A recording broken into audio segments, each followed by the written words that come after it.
17世紀前半、中国を支配していた明王朝は滅亡へ向かっていました。しかし、その最後の皇帝である崇禎帝は、決して安勲ではありませんでした。主食に溺れたわけでもなく、贅沢三昧の生活を送ったわけでもありません。むしろ歴代皇帝の中でも屈指の勤勉さを誇り、毎日のように政務を取り、自ら国家再建に取り組みました。それにもかかわらず、彼の知性で明は滅亡します。なぜでしょうか。今回は、崇禎帝の行動がどのようにして明王朝の滅亡を早めたのかを解説します。崇禎帝が即位した1627年、明王朝は建国から260年近くが経過していました。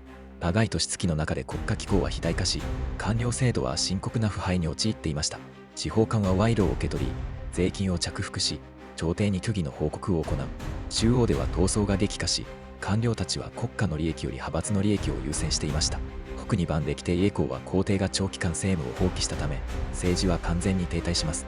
さらに典型帝の時代になると宦官の義中堅が権力を独占しました。義中堅は全国に一味を配置し、反対派を弾圧します。パイロと円弧が支配する政治体制が出来上がり、国家の統治能力は急速に低下していました。崇禎帝が受け継いだのは、すでに内部から腐り始めていた巨大な帝国だったのです。外部環境も極めて厳しいものでした。東北地方では、土親族の指導者ヌルハチが勢力を拡大していました。1618年、ヌルハチは明に対して反旗を翻します。明軍は大軍を派遣しますが、1619年のサルフの戦いで大敗しました。以後、両党地域は次々と失われます。ヌルハチの後を継いだ本泰寺は軍事改革を進め、黄巾を清へ解消しました。もはや彼らは辺境の遊牧民勢力ではありません。中国全土の支配を目指す新たな国家となっていました。明は北方国境に莫大な軍事費を投入し続けなければなりませんでした。しかし国家財政はすでに限界に近づいています。国境防衛と国内統治の両立が困難になっていました。さらに追い打ちをかけたのが天災でした。17世紀は世界的な寒冷化の時代であり、小氷期と呼ばれています。中国北部では干ばつが続発しました。作物は枯れ、飢饉が広がります。各地でが死者が続出しました。しかし朝廷は軍事費を必要としていました。東東防衛のため、領章と呼ばれる特別税が徴収されます。本来は一時的な税でしたが、戦争の長期化により恒常化しました。公民は凶作と増税の二重苦に苦しみます。土地を失った者は流民となり、各地をさまよいました。こうして反乱予備軍ともいえる膨大な失業者集団が形成されていきます。そんな中で即位したのが17歳の崇禎帝でした。彼は前任者たちとは違いました。即位すると直ちに義中堅を失脚させます。全国で恐れられた大宦官を排除し、政治改革を断行しようとしました。多くの人々は期待しました。ついに明にも再建の希望が現れた。そう考えたのです。崇禎帝自身もそのつもりでした。毎朝早くから政務を行い、奏上文を読み、軍事報告を確認する。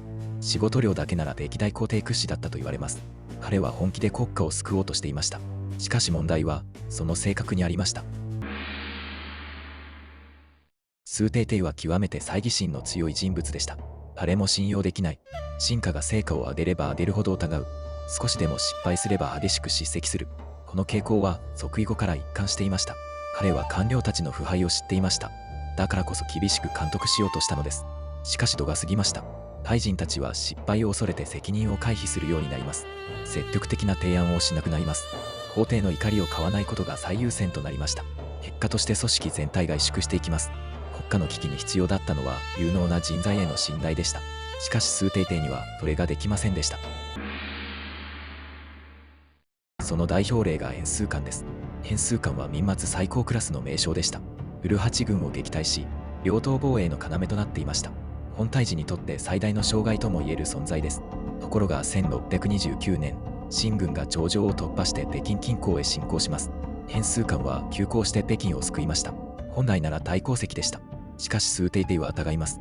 なぜ敵が長城を突破できたのか。円数館が敵と通じているのではないか。そこへ本泰寺が巧妙な離間工作を仕掛けました。円数館が秦と内通しているという噂を流したのです。崇禎帝はこれを信じてしまいます。円数館は逮捕され、厳しい取り調べを受けました。そして1630年、領地刑に処されます。体を少しずつ切り刻む特刑でした。国を守った名将は反逆者として処刑されたのです。この事件は軍全体に衝撃を与えました。将兵たちは思いました。命を懸けて戦っても皇帝は信じてくれない。こうして軍の士気は大きく低下します。多くの将校が失望し、防衛体制は弱体化していきました。崇禎帝の治世では大臣の更迭が異常な頻度で行われました。配閣大学士、兵部尚書、徳士、総督、準部、重要ポストの人事が次々と変わります。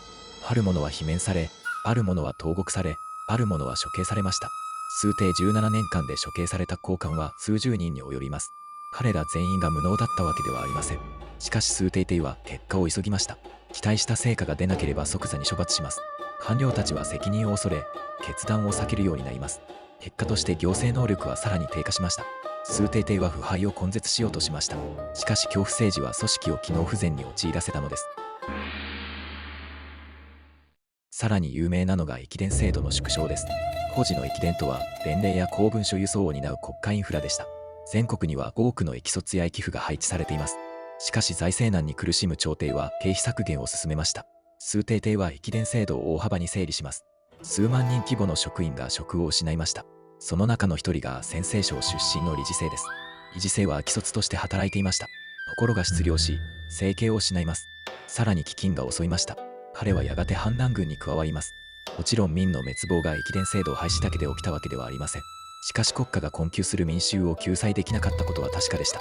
その結果、反乱勢力は急速に拡大していきます。1630年代後半になると民は異正面戦争に陥ります。北では清、国内では農民反乱。理事生は優れた指導者でした。略奪だけを行う盗賊集団から脱却し、明確な政治目標を掲げます。土地を分配し税を軽減する。こうしたスローガンは農民たちの支持を集めました。各地で反乱軍が拡大します。殷軍は鎮圧に追われました。しかし兵士への給料も不足しています。将軍たちは戦費を確保できません。朝廷は慢性的な財政破綻状態でした。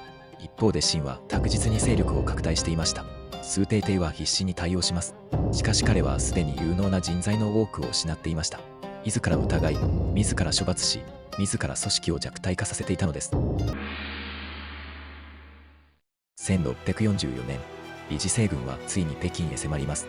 崇禎帝は各地に救援を命じました。しかし思うように軍は動きません。すでに朝廷への信頼は失われていました。僧兵の統通は戦わず降伏します。遠くの地方軍も動こうとしませんでした。さらに崇禎帝は北京の有力官僚や皇族に資金提供を求めます。しかし彼らも十分な協力をしません。